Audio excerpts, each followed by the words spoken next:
And with the second overall pick, you take the best podcast available because somehow it fell and didn't go number one. It was there at number two for you to select. Happy football. It's a big miss by somebody. Yeah, it is a big miss, Gibby. Welcome to the best damn podcast available. That is Jason Gibbs. My name is Andrew Siciliano. We are here in the home office today trying to make sense of, Gibby, I think this is kind of the quiet week, if you will, after free agency. We have some pro days.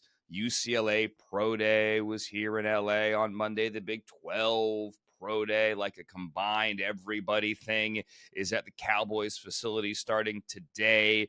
But this is kind of a take stock of what happened in free agency and see where we are kind of period. Yeah, I think it's definitely the first two waves of free agency are in the book. I mean, I think you have your primary wave, which is during your tampering phase. Not calling it legal tampering. It isn't. We're just tampering. There is illegal tampering in the days before the legal Oh, negotiation. I'm trying to get your verbiage down, my friend. It's okay. So before the 4 o'clock deadline on a Wednesday that officially kicks everything off, you know, those are your A-listers in free agency, and then you've got your second wave, maybe even a third wave, and now we're just kind of waiting to see where the other chips are going to fall. Obviously, we'll get to the quarterback carousel here in just a little bit, but I think you're resetting your boards. Where are you at on the draft 5 weeks out, knowing now that you've got certain players plugged into certain positions? And I would assume now you're also going to start resuming those 30 visits. You know, we had a number of quarterbacks that were in, and a few other guys, Abdul Carter in the building as well with Travis Hunter. And now I think, you know, for about 10 days there wasn't any visits, and now I think we're back to the visits. And it's not just the 30 visits where the Browns, or any team for that matter, can get up close and meet these players during these pro days. Very often, for example, my colleague Tom Pelissero reported, and as we record this on Wednesday afternoon, that the Steelers had dinner with Jalen Milroe in Alabama ahead of the Crimson Tide Pro Day. Georgia was last week, for example, as well. And that's FaceTime for the team picking 21 overall with the former Alabama quarterback coached by the Browns OC, Tommy Rees. So there's all these little opportunities for teams to meet with players and to get to know them. And also in this period as well, you see a lot of, like you said, first and second wave. You see a lot of one-year deals. Like, for example, Mecole Hardman just signed a one-year deal with the Packers, with the cap going up and up and up, this value bin, if you will, of free agency. Guys are getting one-year deals. Now, there is still a chance the Browns can go back into said bin and get a guy like Maurice Hurst, for example. Jed Wills, as we record this, is still out there. Don't know, A, his health, B, his free agent future.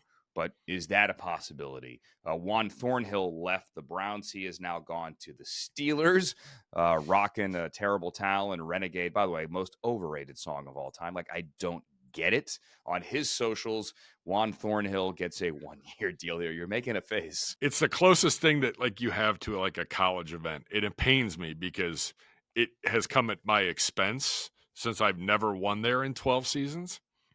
I was not there for the playoff game. You were not there for the playoff game in 20. So, for me personally, I am over in that stadium, and I cleaned that up as I did that.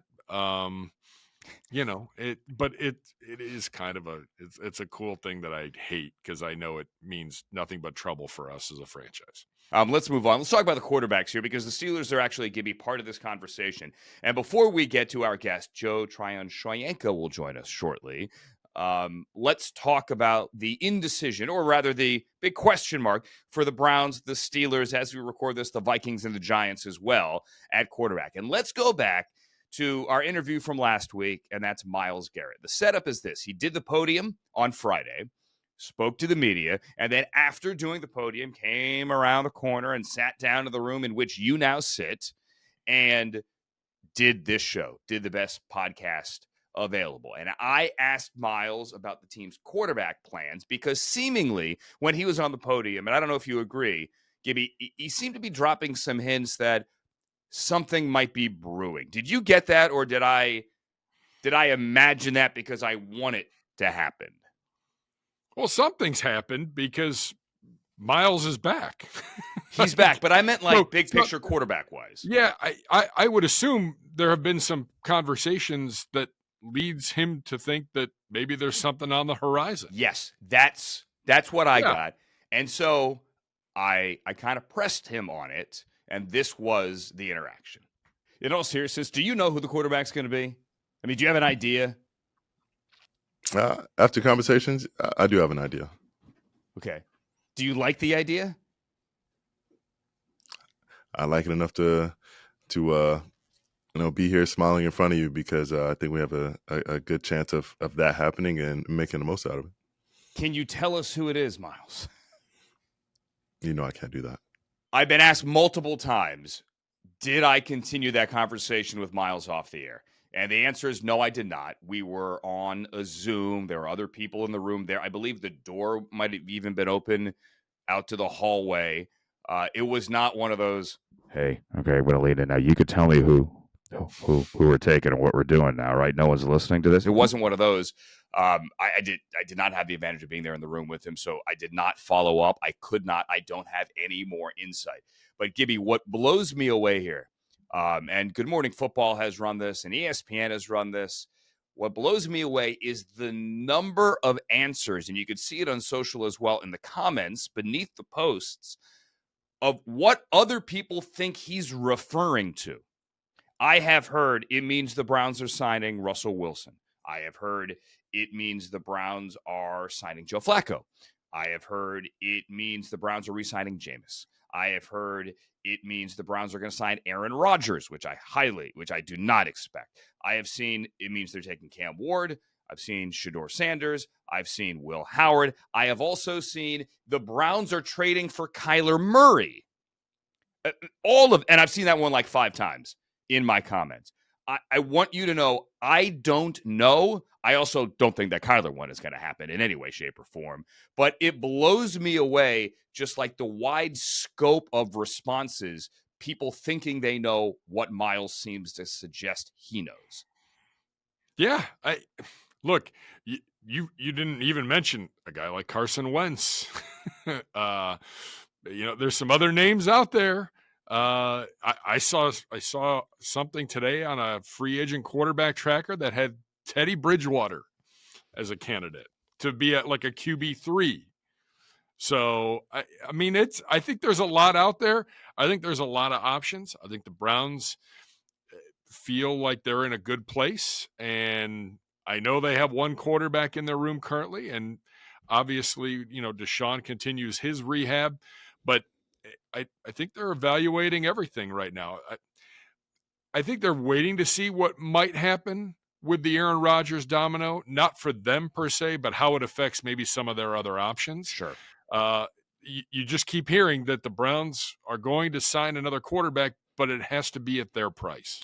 And we forgot Kirk Cousins in that list as well. And Cousins, that there was the development over the weekend, and Miles said what he said. He had a conversation here on BPA the day before the Falcons made their decision, which, let me explain, was not in any way a surprise to hold on to Kirk Cousins. And everyone had this past weekend as this trigger date. Well, they got to cut him because they don't want to pay him $10 million. Until you actually read the fine print on the contract, and that $10 million includes a 2026 offset. So they're really not, they didn't have to write him a check over the weekend. Yes, there is an extra $10 million tacked onto his guarantee, running it all the way up to a full $100 million over 2+ years, but there is an offset. And the Falcons are holding on to him because they want something in return. And there now it becomes a dance between, whether it's the Browns or anyone, the compensation game. It's, hey, we'll give you a 7 and you pay all of it. Or we'll give you a 5 and we'll chip in a couple of bucks. How much will you chip in? Saw a story yesterday. They want a 3. You can go back and put this in freezing cold takes if you want to later. Gibby, I cannot see anyone giving up a 3 for Kirk Cousins. Can you? No, absolutely not. And having to pay some of the cash? No way. No. Not going to happen. You made that deal, Atlanta. You deal with that. If you want to unload him, then we're interested in having a conversation. But if the Falcons want to pay all $27 million, somebody may give them a 3. But that trade wouldn't happen at that compensation until we get to training camp and somebody gets hurt somewhere else and a team is truly desperate. Or here's a scenario. A team is in desperate need of a quarterback. Let's say the Giants. And we go through the draft, and the way the board falls, they don't get a guy they want. Okay? And then post-draft, that's their only option. Right? I think personally here, the Giants are desperate. I think the Browns are urgent. 2 different things. Browns are urgent. The Giants are desperate. Yeah, might somebody pay the price for Kirk Cousins later? Yeah, but not now, I don't think. And no. Until then, the Falcons hang on to him. Yep. Yeah, and again, I think this organization's doing their due diligence. They have all these meetings. They're working out, or they're not working out, guys, but they're going to pro days. They're talking through things. They're working on a plan. And they're working on a plan that has been put in place, and we'll just kind of see how it goes. Again, let's not forget that Andrew Berry, when it comes to making trades, is pretty darn good at this. Yes. So absolutely. And sometimes we've seen trades happen. The Zadarius Smith happened on a Friday in late May. So, right. The Jadeveon Clowney, acquisition happened well into the offseason, almost to the point where it was mandatory minicamp time. The Amari Cooper and the Elijah Moore trades kind of sort of came out of nowhere. Yeah. So I think that the organization's doing whatever they have to do. We've been preaching this on Best Podcast available. There's a lot of time. There's a lot to happen between now and when we get together for training camp. And as we sit here and tape this on Wednesday morning, I mentioned Tom Pelissero. He reports that the Vikings are out on Aaron Rodgers, who did appear at a charity flag football game over the weekend here in Southern California. He did not speak to the media. His name is not on the event, but his organization is the one that puts it on. He has a hand at least in the organization. All the quarterbacks were here: Josh Allen and Daniel Jones and Joe Flacco. Long list of quarterbacks: Aaron Rodgers and Bryce Young.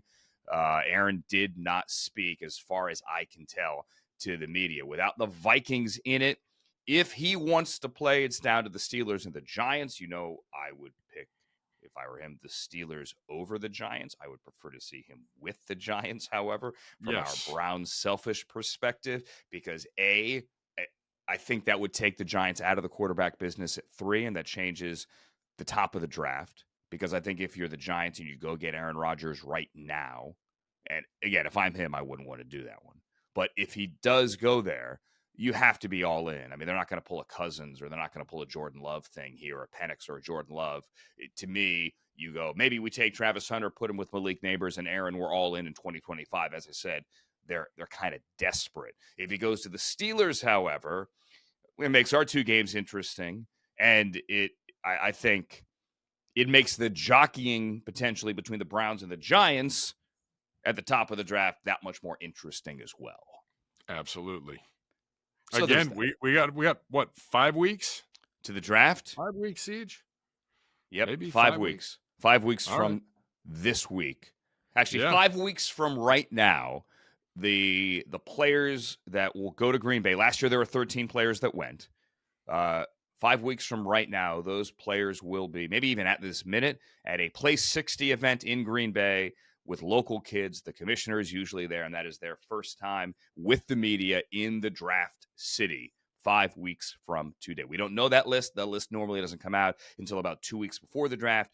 Shedeur Sanders has intimated that he probably won't go. They might do their own thing. Don't know about Cam Ward or Travis Hunter or any of the other guys. You should go. You get to taste the nectar of the greatest beer maybe in the United States, which is the Spotted Cow. Oh yeah, I like Spotted Cow. Hello, the Glarus Brewing Company in Wisconsin. We want to get to JTS in a second real quick. Other news around the division, most notably the Bengals on Sunday night did the deal. They got Jamar Chase and T. Higgins wrapped up for big money. You're shaking your head there. I am stunned. Crazy. I'm not stunned they signed them both back. I really thought they were going to make T. Higgins play on the tag, because that is kind of sort of the Bengal way. But they didn't. They got a deal done, and I have yet to see, and I am mildly skeptical, but I've heard from reasonably good sources that, yes, they did guarantee 2 years of salary for T. Higgins, which is something the Bengals simply do not do. They did it for Joe Burrow. I think they might have done it for Orlando Brown, but they don't do it.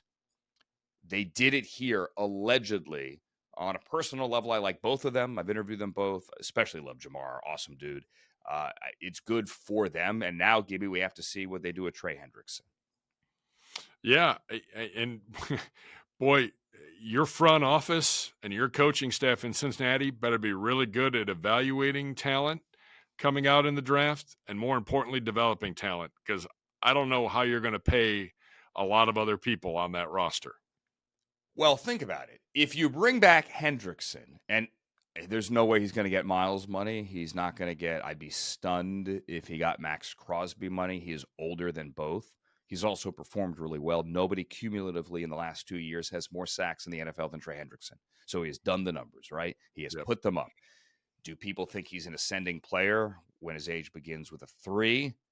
Do they think he's that elite guy where if you drop him on another team, he automatically changes their defense into an elite unit? I don't know. I know I'd want him on my team. He's good. He's really good. But what do you pay him? And now that he's gone out there and looked for a trade, the trade hasn't happened. Like, no one's given up a 1 for him. You bring him back, but do you just give him another 1-year Band-Aid on that contract? And let's say you do have him back and everyone's happy. You also need 10 other pieces on that defense. And given how the defense played for them last year, 25 points a game.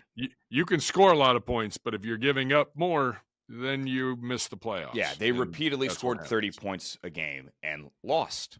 On that note, because I'm rambling and because I've teased it, we need to get to our guest. He's going to be playing opposite Myles Garrett, the Browns' newest defensive end. Joe Tryon-Shoyinka, welcome to Cleveland. Welcome to the Bark Tank, man. Thanks for having me. I'm super excited to be here, super blessed to be welcomed, and I'm super excited to be in Cleveland. All right, you signed the contract today. I'm sure you posed with a photo and all that. Like, dotted line, all the dotted line, smiles. First time you're a free agent, first time you've had to go through this. What was this process like, and what was that moment like to sign that contract? It was interesting because I knew coming from what I played in, I knew I could play in a bunch of different schemes, but the Browns they had a great scheme where you're able to attack. They have a great identity up front. It's where the D line molds the defense, and everything runs from the D line. So I'm ready to join a defense that just lets you pin your ears back and just hunt and just hit things. So I'm super excited, and it was confusing, but it wasn't really once I heard the philosophy of the Browns, free agency. Once I heard their offer through their defense, I knew I needed to be there. All right, and I feel I'm going to assume kind of what you're getting at there, that to play in a 4-3, like to put your hand down again consistently. I see you nodding. Like, that has to be, and we're not like saying bad things about the Bucs, but that has to be a breath of fresh air for you. Man, it's exciting because you're able to go fast and hit something and not think about anything while you're doing it, and then you can do it consistently, play after play after play, and then you feel good doing that, and then you're hunting out there, and I'm super excited. You more comfortable in a 4-3? I'm just ready. I'm ready to hunt. I've never played in a true 4-3. I came from 3-4 in college, so this is going to be a good true tell. I'm excited to just let loose. All right, so here's the thing. How do you get more sacks, Joe? And I know that's like always kind of the thing. It's like getting in the backfield is one thing. Hey, pressure is legit. I mean, like, it's not just about sacking the quarterback. It's about pressuring the quarterback. Is playing opposite Myles Garrett one of the reasons you were excited when the Browns called? Man, that's a bookend right there. One of the best players in the NFL, period. So just being able to suit up and play with him, line up against him, with him on the line is just going to be something insane. I cannot wait for the opportunity, and just ready to just take it all in and learn, and then just learn while playing super fast. You got to meet him today, right? Mm-hmm. How'd that go? it was a great great opportunity. Got his number, got his contact. Super, super amazing human. There are parallels here, like guys that were first round picks elsewhere, they get a second shot and then they go somewhere and they can play next to a Myles Garrett. I'm thinking Leonard Floyd, right, with the Bears. After 4 years, he ends up with the Rams. He plays alongside Aaron Donald, and then bam, you see that explosion. Is that something we're going to see? That's the plan. What about the number? Grant Delpit's wearing 9. Joe, what are we wearing? Give me a 90, 94, at 96. I'll be cool with anything in the 90s. I'm not really tripping. All right. What about playing to the AFC North? You've sacked Lamar. You've sacked Joe Burrow. How do you feel about that? Man, this is the conference you want to play in. When you turn your TV on, these are the games you see, that stand out. The snow games, those Thursday night games that just look. You got everything blowing, every distraction why you shouldn't be there. But you there, the fans are there. They hyped up. They want to be there with you, and I want to be there for the fans. So I'm excited for those type of games. Joe, you saying you want to play in the snow? Is that what you're saying? Yes, I played in the snow once, man. We played in college against Washington State, and I had a great time sliding around in the snow celebrating. So I'm excited for that. All right, so the Apple Cup in the snow, and then last year we had the Steelers game in the snow. Were you watching that Thursday night? I was tapped in. From my Tampa Bay condo. It's a lot warmer in your Tampa Bay condo than it actually is down on the field. You realize that? I hope so.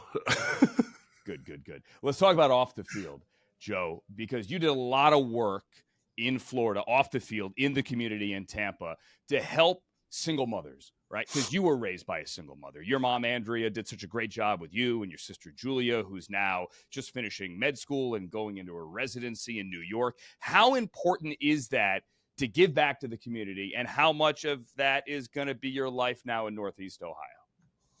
Super important. Without single moms, the world don't run. They're superheroes. That's my description for any single parent out there. You're a superhero for your child, for your family. Because what takes a village, you're doing that by yourself, and we recognize firsthand the struggles, and I know how blessed I am to be able to be in this position to even give back. So definitely going to be in the community in Ohio, and super looking forward to being in this position. I've seen a lot of pictures as well. Talked to people who were there for some of the events you went to, and they all talked about like the smiles, not only your smiles, but like the smiles from the kids. Like it does really hit you when you can see the impact you have. Yeah, it's just you really can't even put a value on it. It's invaluable, and I just can't wait to help out those that just needed help when I know I needed help when I didn't have it. So I'm ready to be that role model. All right, totally different topic. You're from Seattle. You played at UW. Am I wrong to assume you're a Seahawks fan? I may or may not have had a Michael Bennett jersey. Did you have a Russell Wilson jersey? Richard Sherman. Okay. So I get it. You're on the defensive side of the ball. Yeah. Have Patrick Kearney, if you know anything about the name Patrick Kearney, that was my first jersey I ever had. Patrick Kearney, University of Virginia, former Atlanta Falcon Patrick Kearney. That guy? Former Seahawks. He had a 97 jersey. I had the honor of rocking that as my first ever NFL jersey. Okay. As a kid. Have you seen Russ in the building yet today? I think I glanced over and he was in the cafeteria, but I didn't get to meet him. Okay. I don't know. If you have the chance to play with him, this is all hypothetical here. I realize, we're recording this on a Thursday during free agency. A lot can happen between now and the time it actually gets posted. Right. Would that be something that would interest you? For sure. I would always be interested in the Super Bowl, winning quarterback on a roster that could offer those type of insights and leadership and just overall being human being that, he is. I've seen and, know what he could bring to the organization. All right. Final thing here. Obviously, this is the Bark Tank. You're going to be playing in the Dog Pound. How are Bruno and Bailey as I stalked your Instagram? Yo, those my Australian Shepherds. They doing good, man. They cooling in Washington right now with my Dukes. just protecting, just barking at noises and when the doorbell rings. So they're not coming to Cleveland?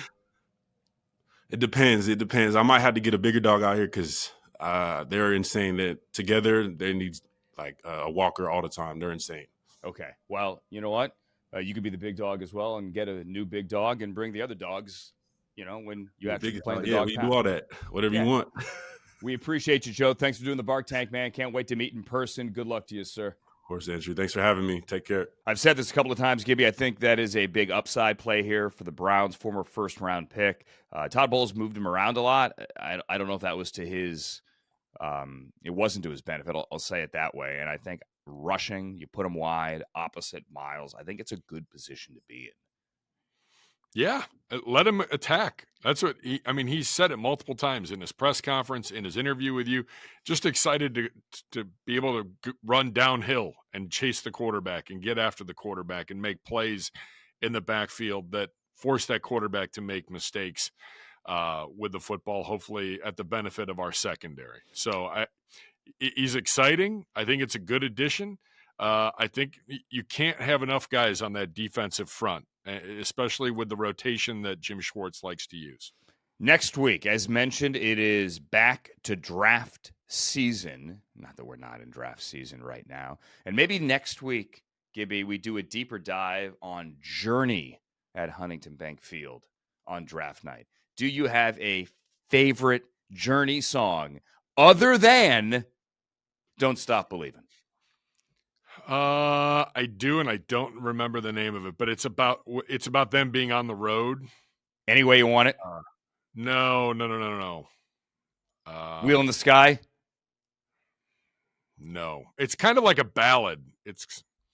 He has trouble. Siege, do you know? CJ's shaking her head. She knows, but I can't remember the name of it. It's a really cool song. Faithfully. That's Faithfully. it. There it is. Faithfully. Caroline Jordan with the assist. Okay. Look at that. On the Frontiers album, 1983. Bam. Yeah, great. Journey Greatest Hits CD. Still have it. Well, it's great. Journey is going to be at Huntington Bank Field on draft night on the 24th, and we will faithfully return next week as the wheel in the sky keeps on turning towards the draft. And let's just tease a draft expert next week. We will get you a draft expert next week, post Big 12 Pro Day and pre-Shedeur Sanders Pro Day in Boulder, Colorado. Deal? Deal. For Jason Gibbs, everybody, my name is Andrew Siciliano. We thank you for liking, subscribing, sharing, and all those things that you need to do to make this the best podcast available, the actual best podcast available. So long.